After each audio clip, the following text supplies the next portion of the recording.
University of Illinois Extension, I'm Todd Gleason. The spring rains in the Midwest have kept farmers out of their fields for too long. They would have liked to have been planting corn in places like Illinois and Indiana and Iowa by mid-April. Instead, the fields were rain-soaked. So, ever optimistic, the question started to come about the immediate good too much rain might cause. For instance, would it kill the eggs of the western corn rootworm and possibly mean there would be less of a need to try to control it? Well, probably not. From a rootworm's perspective, they're probably doing just fine right now because they're still in that egg stage.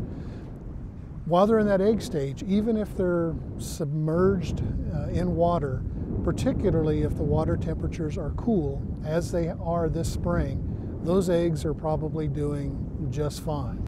There is a point at which a flooded or saturated soil would cause harm to the western corn rootworm, but it is much later in the season, about the time of the larval hatch.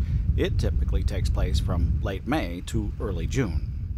I would anticipate larvae hatching from eggs sometime very late in May through early June, and so it's really too early to tell how these wet conditions are going to affect survivorship. Hopefully these rains will stop at some point soon so we can get some corn in the ground, and then we'll wait and see a month from now what kind of soil conditions we have out there. So the rain-soaked fields this spring have delayed planting and won't really affect the eggs of the western corn rootworm. The cooler weather, if it sticks around, could actually have an impact.